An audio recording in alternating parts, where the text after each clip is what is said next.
Everyone has their reasons, and the reason we're doing the rules of the game right now is because I love it to death. I agree with what seems to be the general consensus that it's one of the best movies ever made. You just get this amazing timeless quality from it that you only associate with the term classic films, and it's just really remarkable to watch. I love it to death. I love spending time with the characters. I'm like Francois Truffaut wrote about this movie pretty lovingly, and I'm like him in the same respect of he would watch it over and over again, like genuinely believing that it could change, like genuinely believing that it's like some beautiful like labyrinthine thing of just, yeah, it's going to be one of those, you guys. But I'm here with my friend David, and we're going to discuss this masterpiece of, you know, depth choreography of amazingness that Jean Renoir made. 1939, great year for film all around. So while America was producing Gone with the Wind, France was bringing us The Rules of the Game, an incredible film. David, what did you take away from it? Gut response. This is not normal. This is your daily reminder. So it's just one of those where the watching the whole movie, if you're not paying attention, you can sort of like get lost in the affairs and into the social life of what's happening. But instead, it becomes actually intellectually grappling and also very captivating to watch in this sort of like a surreal fashion, just exactly what's happening throughout the film. And I think you said it best, right? That you're seeing truth and untruth just That's what I want to overlapping. talk about first and foremost. The depth of field choreography, how he used his camera, which would be a godsend to Orson Welles when he would make Citizen Kane 3 years later. He definitely watched this film, primarily this film and John Ford's Stagecoach, and learned everything about filmmaking from those two films. But in the rules of the game, there's always something going on in the background and Mm. the foreground. There's always artifice and there is always truth going on within the same image, or there's always an artifice or an impression of truth in the background. That goes with the depth of field choreography, which was practically non-existent before Jean Renoir and the rules of the game. People just didn't see the point of having that kind of visual filmic dialogue or grammar happening before your eyes. Mm. And that's the most beautiful part of it from a technical aspect, is that most every single scene has this balance, this dynamic interplay between farce and truth. And that's what makes the rules of the game so amazing, just to watch from a formal appreciation. Yeah. And I want to know what your favorite scene was. My favorite. This is seriously a film that's populated with just favorite scene after favorite scene after favorite scene. It's like I. It wasn't hyperbole for maybe the first time on this channel. It wasn't hyperbole when earlier I said it feels like one of those timeless classic movies Mm. that never wanes, the candle that never goes out. There's so many favorite moments. Like a moment could just be just that as well. It could be when Genevieve and the Marquis Robert de la Chesnay, played wonderfully by my Marcel Dalio, are talking right after the hunt, and the way that Mm. what just as I said, the depth of field choreography, truth and untruth, farce and realism, artifice and actuality, the way that Renoir frames Genevieve kind of bearing her feelings to De La Chesnay, as De La Chesnay's in the background, kind of not wanting to listen to this kind of sincerity. It's just, he has too many things going on in his brain at that moment. And that is just a moment. That is just one single frame. It might last maybe 10, 11 seconds, and it's just brilliant. But there's so many moments like that between characters, and the way that Jean Renoir, I feel, madly adores every single character that he has on screen, and Yeah. gives them all admiration, respect, time, comedy, gives them everything that they need. And it's through that strangely tragicomic lens that this film can really become just emotionally penetrating in the way that only the greatest of cinema romance or cinema comedy, you know, cinema satire can.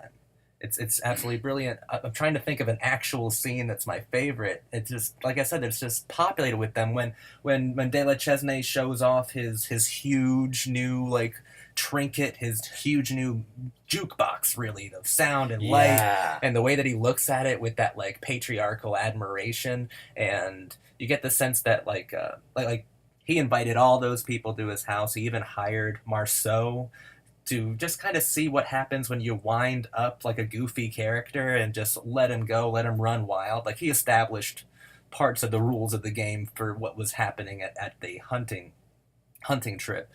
And it's like he looks at that jukebox with pride and joy, and it's almost a artifice and truism. There's the real truth that he has all these warblers around him who are actually real people, servants, and friends, and there's also the manic jukebox behind him. That might be my favorite standalone scene, but seriously, every single one's amazing. What was yours? Thank you for asking. My favorite scene probably had to be the phonograph, or sorry, not the music player. I'm sorry if I said that the wrong piece of technology or the wrong label for that technology. Doesn't matter. But yeah.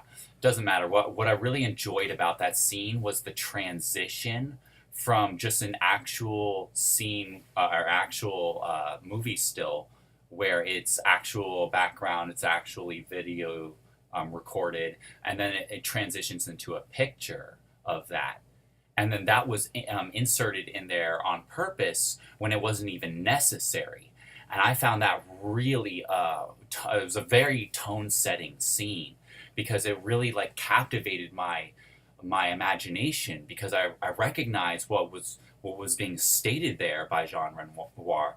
He was basically saying, we have this scene where there's this sort of this opulence happening, right? Mm. This wealthiness happening, and then that's turned into a still image, a photograph. And that's really... Absolutely. He wanted that scene to linger a little more. Yeah. It was also the last scene before they all arrived at De La Chesnay's house one by one. Yeah. And then the game truly started. Exactly. And it was just the... What did you think of the centerpiece of the film? Because really at the center is the hunting. Mm-hmm. And I thought it was framed pretty nice because it's not hunting. And Renoir, I don't think, wants us to think that it's hunting, because the servants and the game warden are all set up to make the animals run towards the wealthy people. And so it's just a shooting gallery.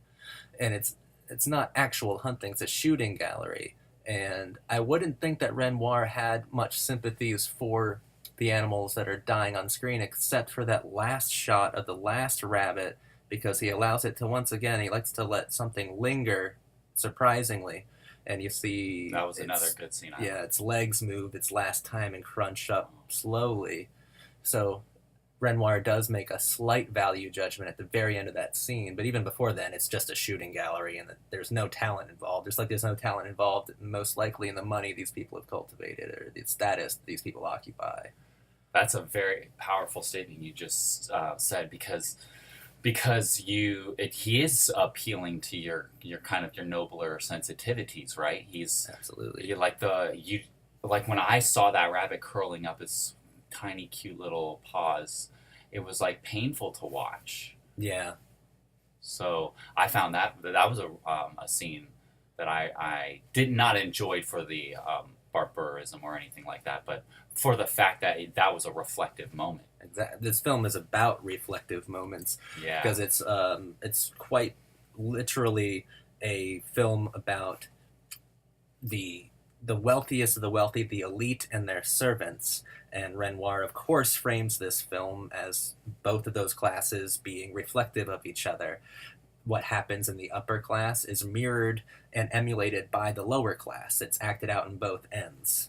Mm-hmm. And I love that Renoir made this film, because Renoir, obviously the son of the great painter, he came from that kind of wealth. He came from that kind of exorbitant, absurd wealth.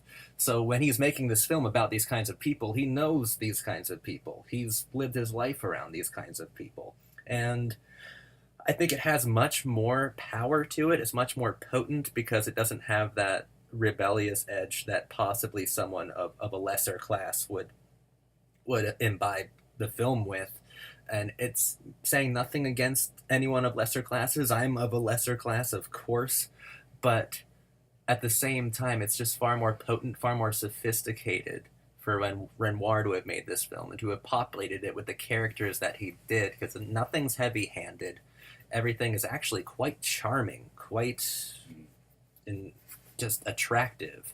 It's and fun. It is a very fun movie to watch, even though you're watching completely amoral people, and it's just I think it's really truthful in the fact that they're amoral. There are no grand political statements made. There might be some coded ones, like everyone has their reasons, that sort of thing.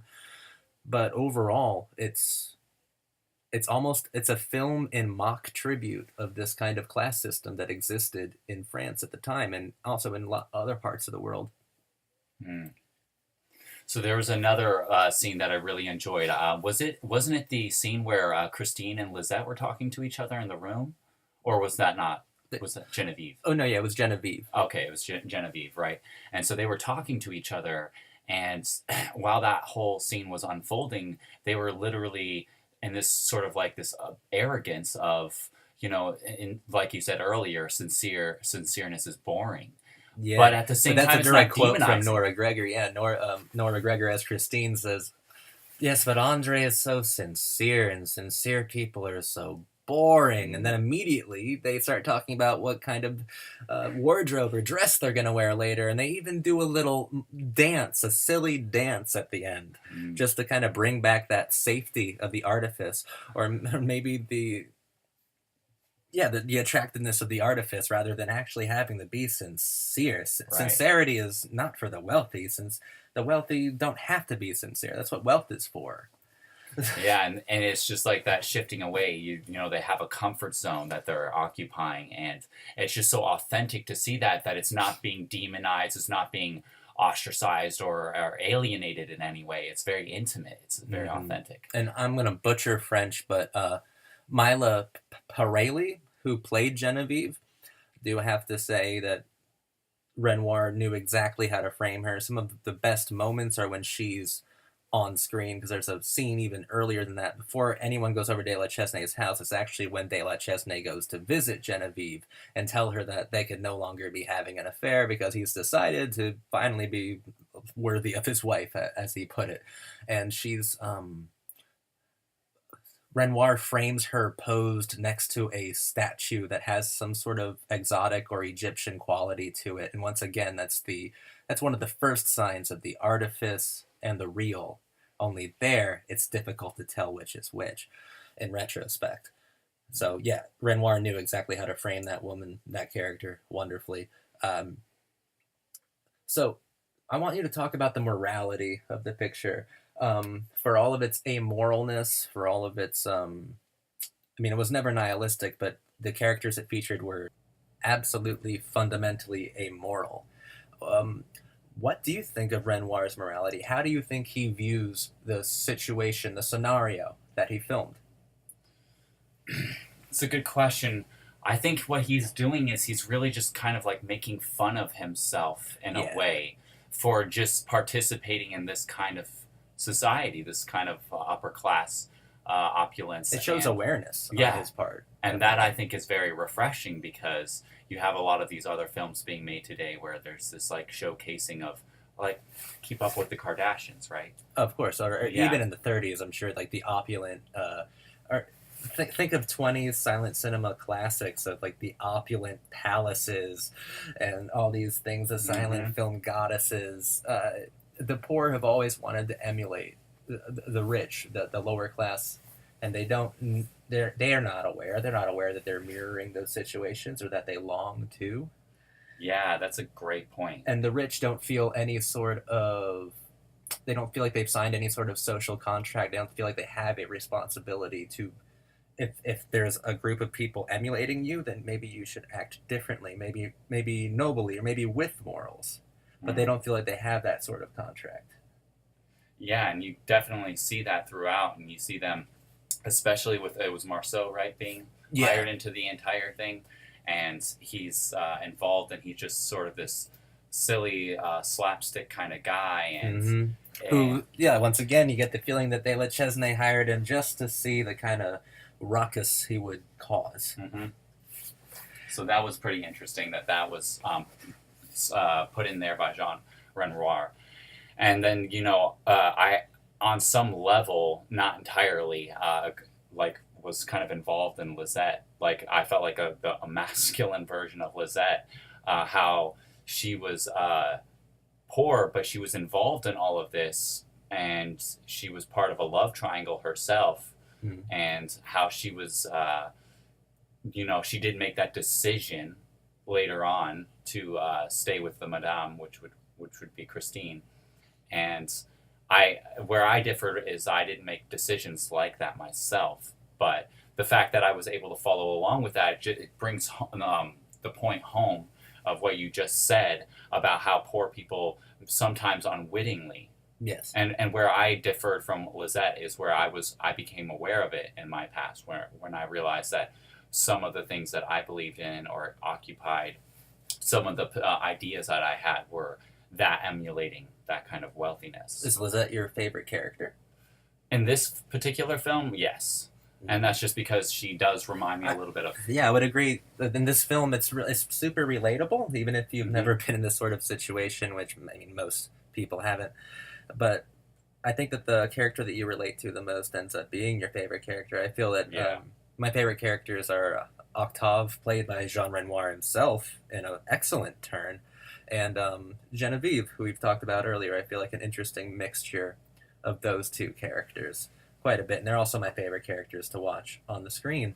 Also, De La Chesnay is a fantastic person to watch on the screen. I think that Marcel Dalio gives the best performance out of everybody, but my favorite characters are Octave and Genevieve. What did you think of the general form of the film? How did you think it was put together from a technical viewpoint? Did you enjoy the movie? Oh, definitely, yeah.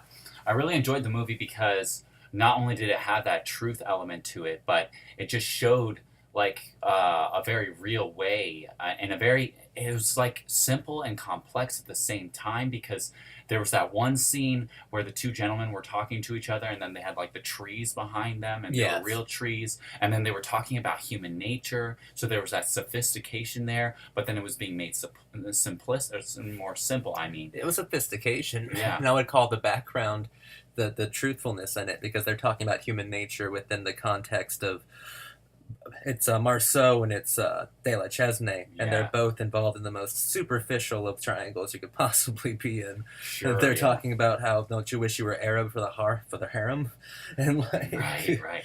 So in the background there's actual nature, whereas up front there's not.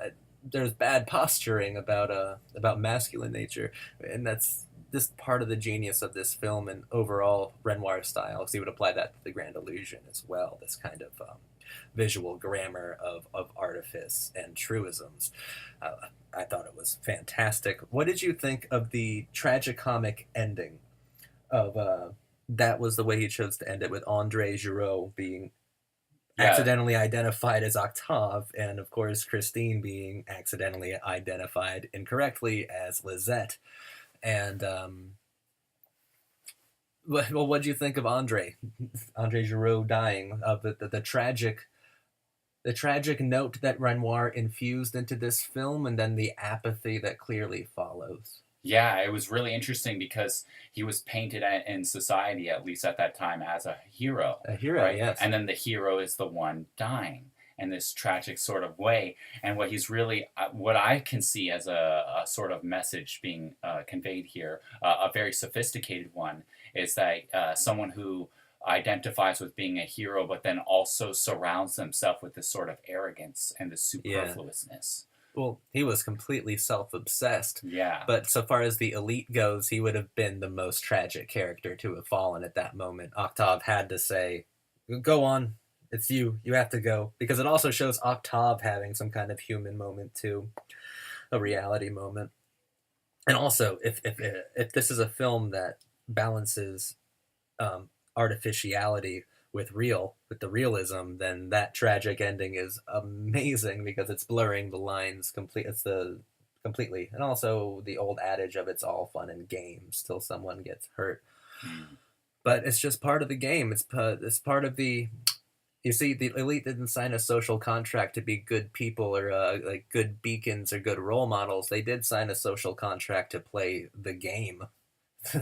Right, right. And Andre certainly signed that contract entering into that home. And I would like to point out, because you said earlier about the context and how the Yeah. context is extremely important, and that is doubly reinforced because this movie came out in 1939, and I think I said it was like pretty much 6 months before people started saying World War II. Like Yeah, I it mean, we wasn't were. being called It was World War happening. It was II. tumultuous. Yeah, and so then you see this sort of like apathy happening, and this sort of like wealthy elite attitude, which is amoral, and then that is the juxtaposition. And that's why Is that line, like the World War worst thing II. about life is this: everybody has their reasons, or everyone has their reasons. I don't want to misquote one of the most famous lines in movie history, but that line, people knew what it meant. The general audience knew what that meant when they originally saw the film in the late 30s. They knew exactly what it meant.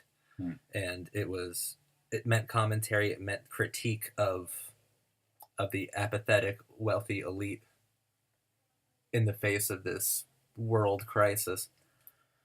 It's incredible. Um, did you think any performance stood out to you? I mean, several of the performances stood out. Marceau, and Yeah. during the chasing scenes, I did have like that sort of like that I chuckled several times because it was just so absurd to see this party going on, and all the while this party is Oh, going on, you feel see this feel free to act. chuckle. Yeah, Yeah, man, it's a yeah, comedy. It's a tragic comedy. Feel free to chuckle. And Marceau definitely brought the humor. And Renoir knew exactly how to play with your anticipations as well, because he sets up Marceau and Schumacher as mortal enemies running around mhm. Schumacher trying to put a bullet in Marceau, and he ends it with them coming together in this shared pathos or this shared pity because they've both been fired by De La Chesnay and just brushed off by Lisette, the woman of their desires, and they come together at the end, and then it only takes about 10 minutes for them to kill somebody. Right. You know, like Renoir framed that so nicely because you're like, oh, they're getting along now, and Marceau's being nice to him, and vice versa. They're having a conversation. No, they're gonna go kill somebody now. So yeah, that was definitely a drastic change within a short period of time. and Absolutely. and then you continue to see that. I was also really enjoyed, like you said earlier, the choreography, and Mm, especially like with the dancing on the stage and all of yeah, that. I And love it when that was directors do very that. timeless. The fact that he put it on a stage, he took this more subtle, nuanced, sophisticated metaphors that he had in his depth of field choreography with artifice and artifice and realism either in background or foreground, and he finally turned it into a complete literal metaphor by putting his main players on a literal stage acting out roles, and just made it completely literal in case you couldn't pick up on the visual grammar that was happening for the hour and 15 minutes prior to that. Mm. And just Renoir's, yeah, you want to talk about not only kind of the architect of French cinema. I mean, Godard, Truffaut, Bresson, these people would not exist at all without Renoir's contributions. But I would also venture further and say, obviously, I've mentioned Orson Welles. Uh, he's one of the architects of world cinema. He's one of the most important people in film. This movie in particular, almost more than any other, is one of the most influential films ever made by a technical viewpoint, by how much you can tell visually and purely cinematically through film grammar, through actual film grammar, not just by photographing things nicely, but by photographing things with a purpose and with a Yes, artistic reasoning I'm glad you involved. said that. Thank you. What I really enjoy about you saying that is because because of that purpose is in there. And if it weren't in there, you would almost make the mistake of wanting to emulate that yourself. You would become a poor person who supports a wealthy lifestyle like Mm-hmm. this. So it's full of wastefulness, right? Yes. So like in that previous scene that I mentioned earlier with the two ladies talking to each other, they're so wealthy that they don't even know every possession that they own. Of course, yeah. They don't Yeah. even doesn't even matter. I love Genevieve telling Robert de la Chesnay, "We should leave now." Like, I can't leave. It's my house. You and your sense of property. Like, it's just a house. It's just a It's just a mansion. house. It's just yeah, I love It it. is actually a very funny movie. But like the best tragic comedies, it has such a potent, I think, timeless message. Yeah. And it's one of the most wonderfully photographed films of all time. So that message is just all the more pure and all the more receivable. That was really well said. Yeah. And there's another scene that I really enjoyed. Is the after the stage with the mechanized thing. You have the Yeah, stage of the Jews, the four Jews dancing, exactly. and then they start like talking about kicking up their boots, and it's kind of like in a way the wealthy people making fun of the other people in the low class who are having that idea of pull yourself up by your bootstraps.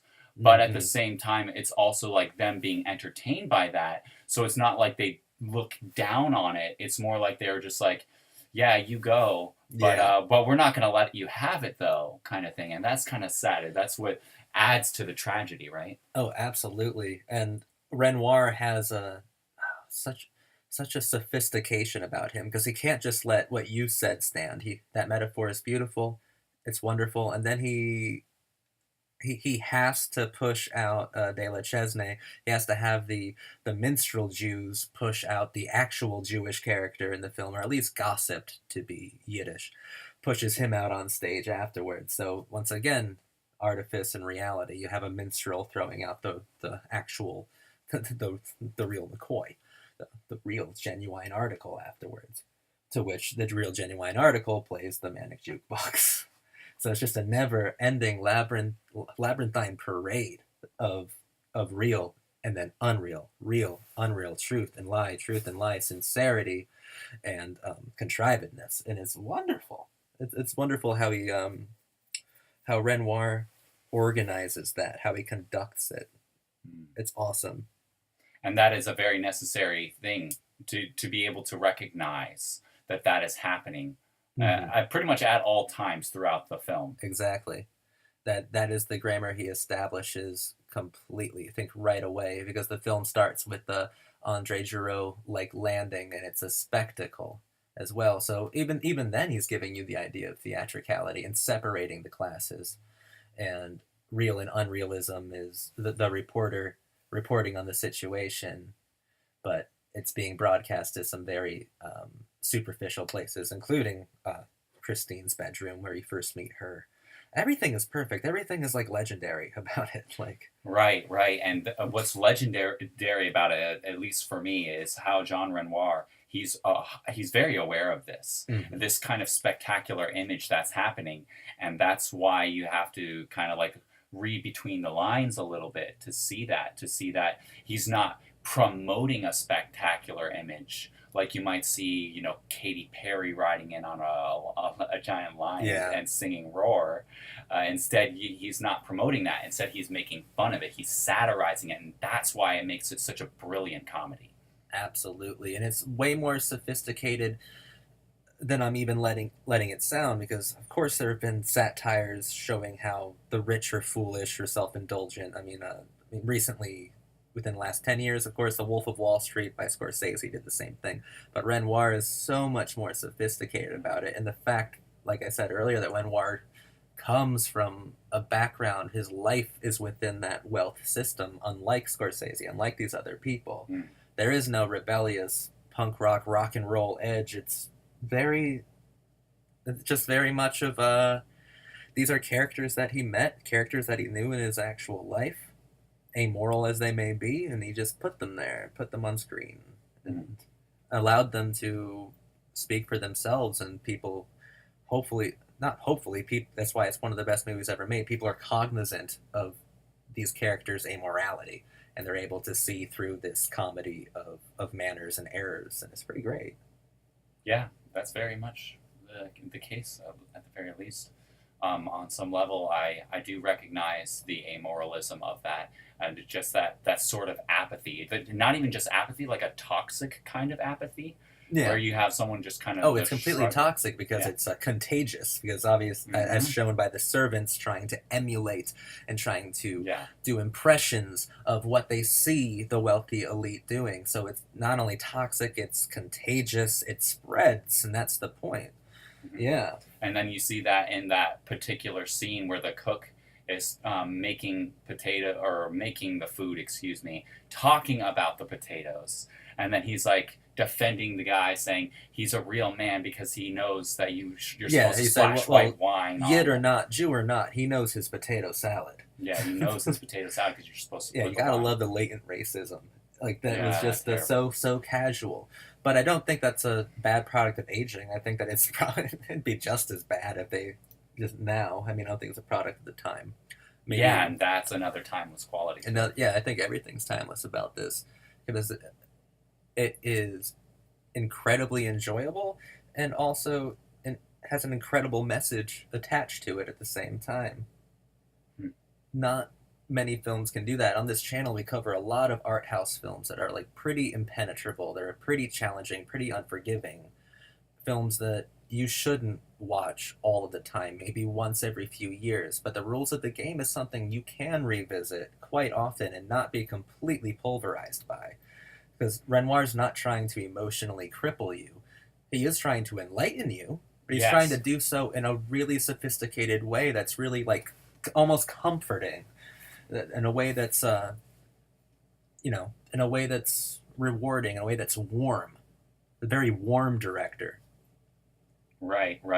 And what I really enjoy about it is that sort of like that dialectic opposing that is allowing us to see this sort of insight, because that sort of dialecticism is a method in which you can cultivate knowledge. Is you're able to see the truth and the untruth. You're able to see the superfluousness and the authenticity, and they're being just back and forth being shown, so that way you can see that isn't normal.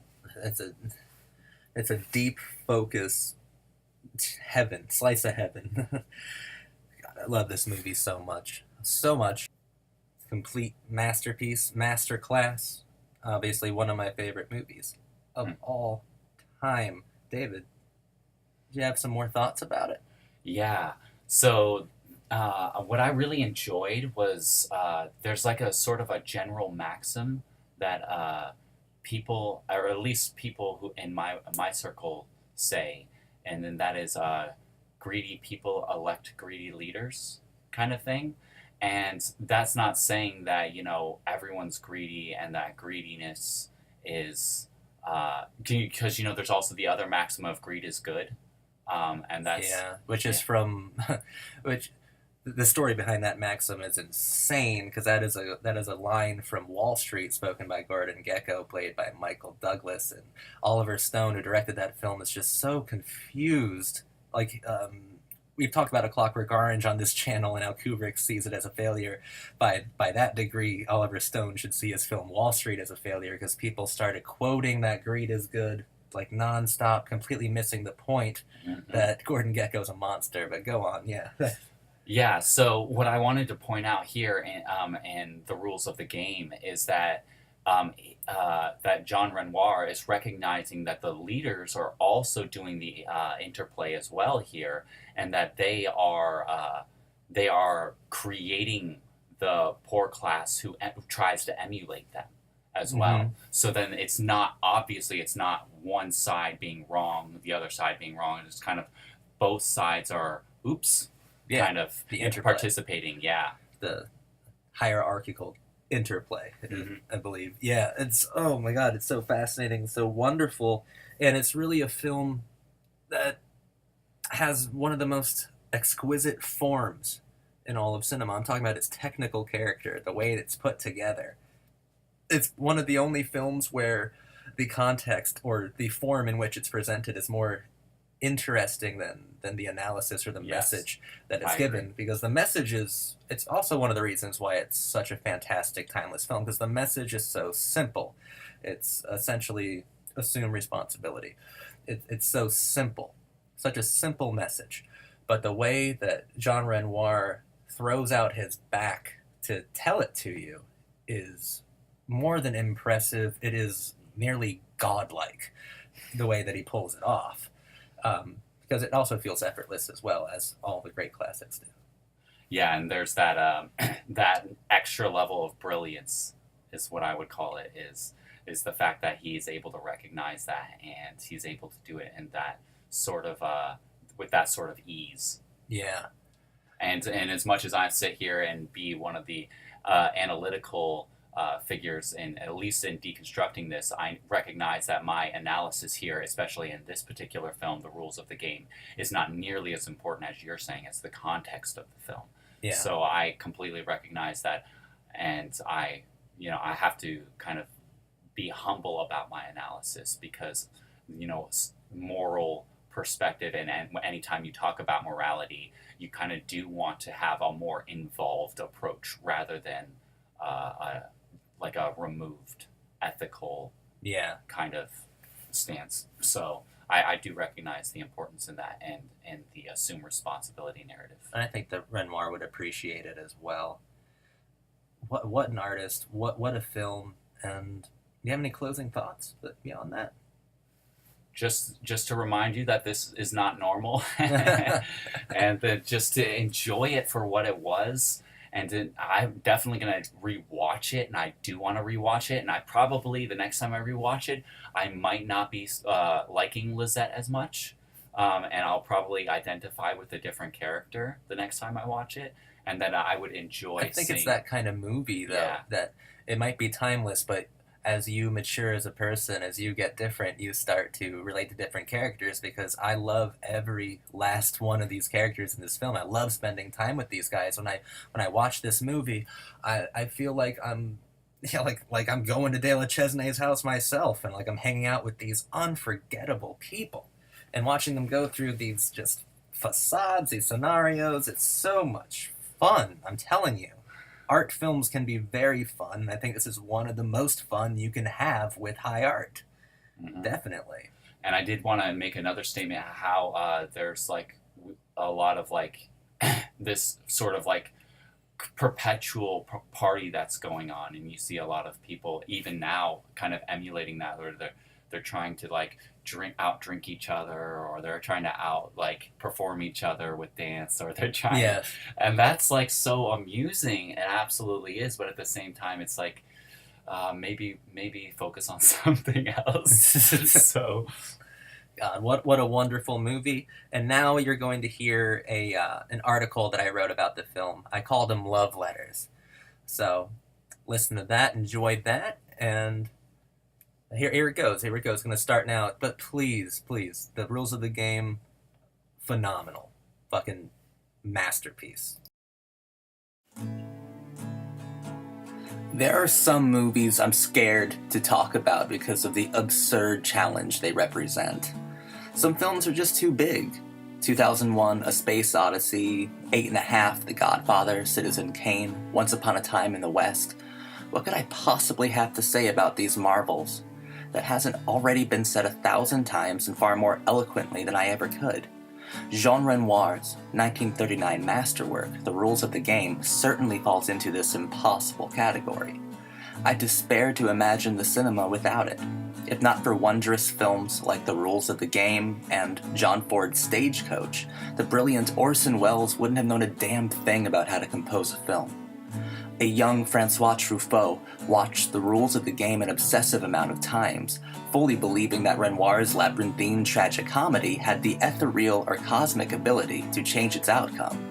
Truffaut felt that Renoir's film was so powerful, so free, and so special that it could physically alter itself depending on how many times you viewed it.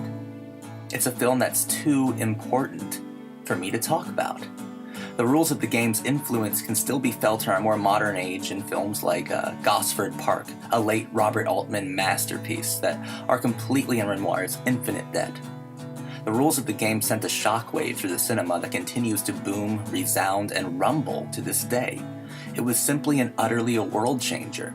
It's naturally one of the most perfectly composed films ever made. The rules of the game is about complicated worlds of class, sex, and amusements. Renoir utilized the camera's depth of field to provide his film with counterpoint images that fully express the intentions of his lovable and selfish characters. As photographed by Renoir, deep focus spaces always retain a dimension of depth. This gives the rules of the game the feeling of a stage. This technique of space indicates theater or a performance of authenticity.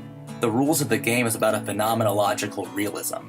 His depth of field choreography perfectly illustrates the visually complex interplay of the strain or the tension that arises between background and foreground action. The rules of the game poetically expresses the anxieties between the mimicry of artifice and the burden of reality. Renoir distracts the distance within his framing, complicating them emotionally, thematically, and visually by using the theatrical merriment of the background action in contrast to the insincere impressions of authenticity found in the foreground choreography, and vice versa. Jean Renoir invented a poetic, highly expressive film grammar, and one that I absolutely adore. The rules of the game tells everything you need to know about its themes and psychology through images, purely visual and completely cinematic. Renoir's film is all about the relationship that exists between the authentic and the contrived and how the two are far from mutually exclusive. You can tell the truth and in some way be telling a lie at the same time. The rules of the game gives us a sophisticated world where the theatricality of life and the private intimacies of living blend into each other as if it were a game, a naturally and inescapably devised sport. There is nothing you can do but play along, and hope that you win something, or at least have fun doing it. Not everyone's a winner, but there are certainly losers in Renoir's great game of pathos. Renoir's assembly is a flawless one, miraculous and magical, a slapstick tango of duality, a perfectly balanced choreography. Renoir's vision is that of the ballerina and the absurd tragedy. It's a mosaic piece, one where everything is glorious, glowing, and supreme. The rules of the game is a film beyond perfection. It is a deeply focused glance into the magical realm of a warm and cascading infinity. Renoir casts several spells, and the rules of the game is bound to hypnotize by way of immaculate design. Renoir timed the movements and actions to the fraction of a second. The rules of the game means the world to me and is the definitive reason why I love film as much as I do. It is pure magic and very special, a one-of-a-kind miracle.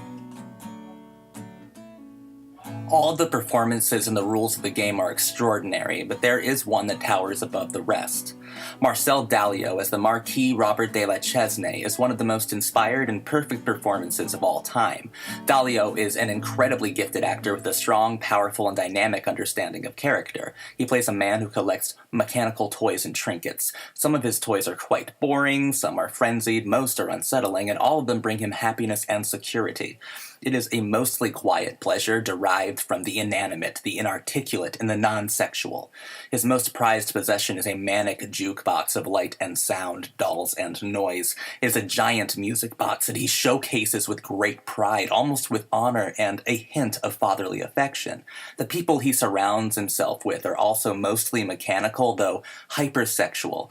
They are robotic, and Dalio takes great joy in winding them up. He loves being surprised, and he loves to manipulate the impulses of those around him. He is the king of the playground. Everyone and everything is a toy, all a part of his collection.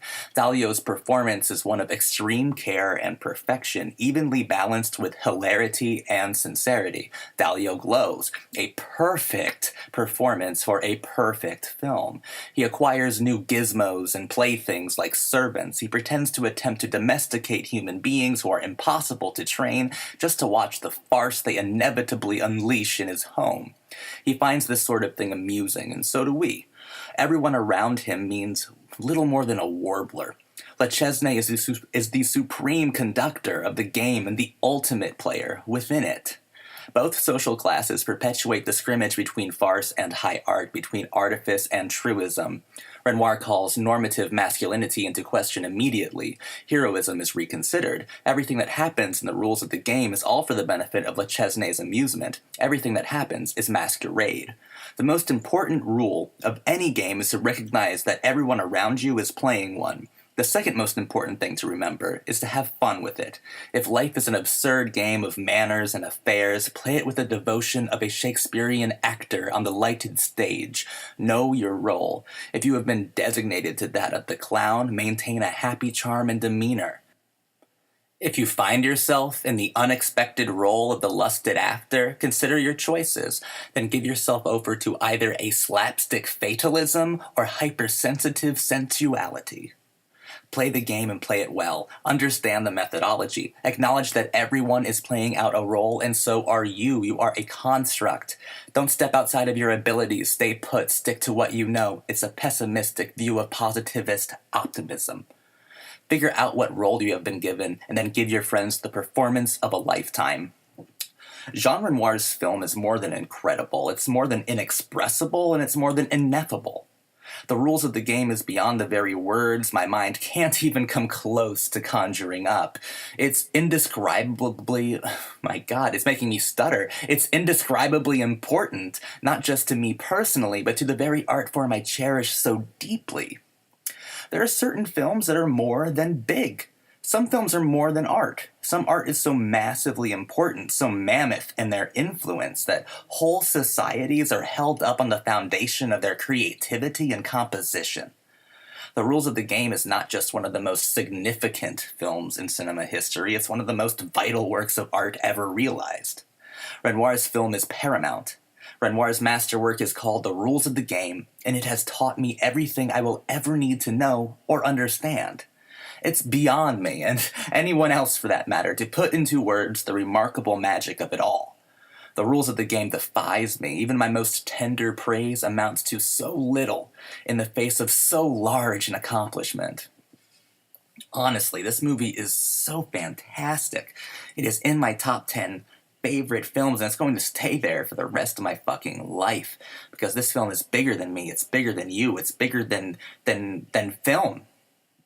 It's transcendental, but it's not, but not in the way that you would normally assume, or in a way that you would call something transcendental. It is one of the most perfect films ever made. I agree with Francois Truffaut.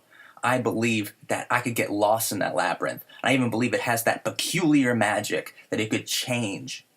It could actually change. I could expect something different to happen every time I watch it. Movie magic. I believe in it. I believe in Jean Renoir. And I believe in the rules of the game. You have no other choice but to devote yourself to it. Thank you for watching. Please subscribe for more content like this. And I appreciate everyone who has been helping my channel out, supporting it, sharing videos, and liking the videos. I've been very pleased so far. Thank you so much. This is Zachary Conan. Have a great day.